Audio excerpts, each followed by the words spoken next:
I hope all is well. Today I had a very unique and bizarre experience. So after I finished eating my dinner yesterday, I hit the sack and I go to sleep. Now, had I known I was about to experience one of the most jaw-dropping thrillers I have ever experienced in my dreams, I would have just stayed awake. I'm not gonna lie. I would have stayed up the whole 24 hours, but I didn't. So this is what ended up happening. This is like a flashback dream or like some sort of reunion dream because it starts off with me being in class at my old middle school. The thing is, everybody in my class is all grown-ass adults. Even the teacher, she's like 30 years older or whatever. But the cool thing is, there's some people in my middle school class that I haven't talked to in a good minute. So I start chopping it up with them. So I start chopping it up, right? And I just become the popular dude. So I'm like, man, this is a cool feeling. Like, I'm that guy. I'm telling all the jokes. I'm like the class clown now. My homeboy JJ, shout out to JJ. My homeboy JJ, he's in the back dying, man. He's just in the back dying. I think I even clowned the teacher, and she was like, oh man, you funny. You going places, kid. So now it's recess time, right? So we go outside, we playing. And I kid you not, in recess, I'm cooking up everybody on the basketball court. Now, in reality, my skills on the court, it's like that. They call me AI, streets, but it was like AI times 20. The way I was cooking these niggas up on the court. Nobody could see me. It didn't make any sense. Like, I hit this nigga with a crossover, then I'm behind the back with my pinky. I'm like, whoa, how did I get this skill? So I'm like, oh man, this is awesome. I scored like 20 points within like 5 minutes, and we have 15 minutes left to recess. But then at that moment, like in the middle of me shooting a three, this is the noise I heard. Now when I heard that noise, everybody playing basketball with me and all the chaperones, they was like, who's that? And then everything went back to normal. It was like dead silent for like 10 seconds, and then we all went back to playing. And then we noticed a huge storm cloud heading this way. We head into the cafeteria, right? And I'm kind of bummed out because I was having fun at recess. And the thing is, one of the things I do remember in middle school is the school lunches sometimes had the most bomb food combinations. I didn't have lunch money to get it. So I'm like, hey man, you know what? I'll go to the cafeteria, I'm gonna just practice on my skills outside. I'm not trying to eat that bullshit food anyway. And then, I forgot her name, but she was so nice. She came up to me and she was like, Nas, here you go. She gave me $20 out of her own pocket, right? She gave me $20 out of her own pocket, and she was like, you deserve this. A tear went down my cheek as she said that. So I'm like, if you need me to put in some work for you in these dream streets, like, and they give you problems or whatever, just let me know and I'll do it for you. So I head into the cafeteria, and I'm all excited, right? And I'm still chopping it up with all the homies. It's like everybody in the school is surrounding me, like I'm Michael Jackson. So I get in line, get my food. I give the lady my $20, and then she's like, oh, you want the deluxe combo meal today. So it was pasta salad, fruit salad, and I think chicken wings. I was like, oh my gosh. I'm just like, wow, this is awesome. And I start eating my food. I'm still chopping it up with everybody else in the school. I don't even know how I'm managing to do this. The principal comes up, and then she starts chopping it up with me. Like, ain't your ass supposed to be making phone calls in the office? Well, she's chopping it up with me, the cool guy in middle school. I'm eating my pasta salad, right? And I dead ass say to her, this pasta salad kind of dry. Could you hook me up with a little bit of hot sauce?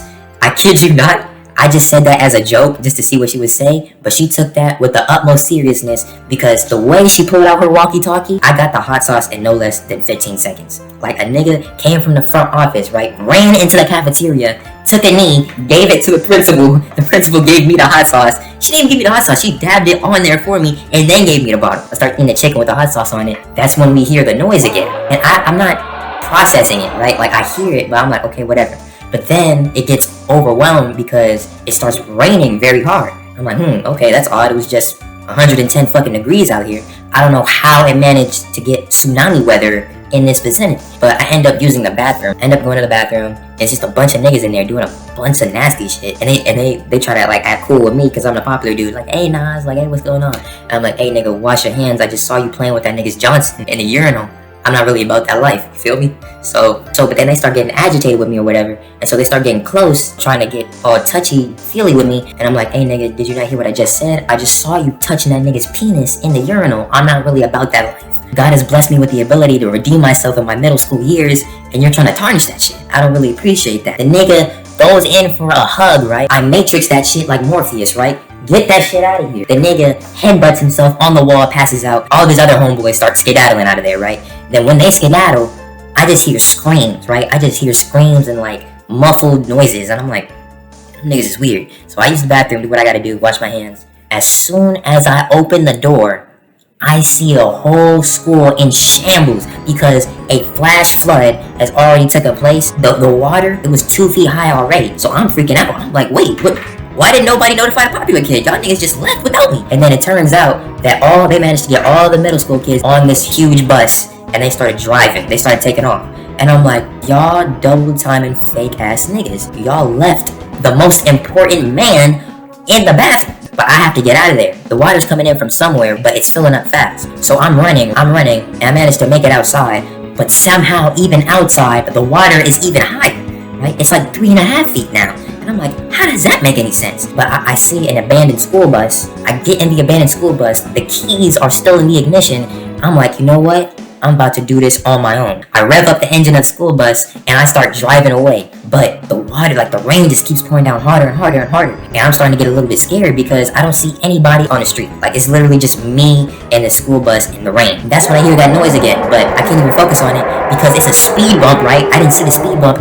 And then the bus tilts on its side a little bit and then it's stuck. I can't move the bus anymore.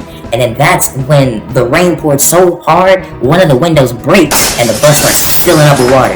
And it's going up fast. You would think when you're in that predicament, the natural thing would be to just get out the bus. I'm still trying to press the gas on the bus to keep it driving. Well, I'm wasting time trying to drive the bus when it's not even drivable anymore. The water is filling up slowly to where it's at my waist, right? It's at my groin area. So now I'm really freaking out. So then I finally stop trying to start the damn bus and I try opening the door. So instead of me moving on to one of the emergency exits in all the buses, right? I'm still stuck on this one single door. And looking back at it now, this was probably the most Caucasian thing for me to do, but I was still trying to open the door. Now the water's up to my chest, right? And I'm like, oh damn, I'm about to drown, right? But that's when the ancestors from beyond tap into my subconscious and are like, let us help you out. I'm like, you know what? Let me just go out one of these emergency exits and get the fuck out of here. I climb out of there. I'm all tired and stuff. I'm like, ugh, I can't believe I nearly died right there. And the whole bus is filled with water. At this point, as soon as I get out, it's just filled with water. And so I jump off the bus and I start swimming, right? I start swimming far enough to where the water is so shallow, I can start running again.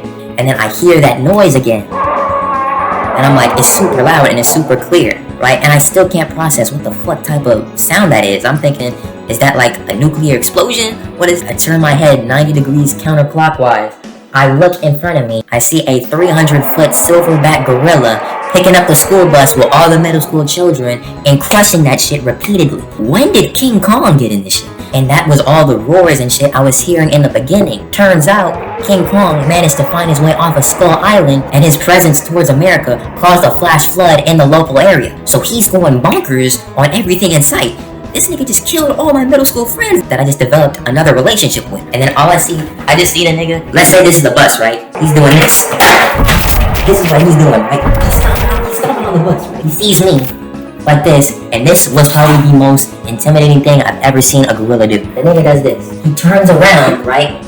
And takes the most menacing steps I've ever seen a gorilla take of that size. Like, that's some shit you would see in Planet of the Apes. But then, that's not it though, because as I'm running away from him, right? I'm trying to get my distance from him. But every time I look back, the nigga's slowly speeding up. Like, he's slowly speeding. He's not even following proper, like, etiquette for a gorilla. The nigga sweeps down like this. I have another Matrix moment. I feel like I'm Neo. The nigga swings like this, right? I don't even know how this makes any logical sense physically. Nigga swings like this. I do this. I just busted my ass. You get the point. I end up maintaining my balance and dodging that swing, right? Then I wake up and I'm in my room and I'm just like, what is God trying to tell me here? Like, I'm like, what is going on? And I don't know. But I'm just saying, if you see a flash flood happen in your middle school near you, just prepare to see a 300-ton silverback gorilla kill all your friends and family.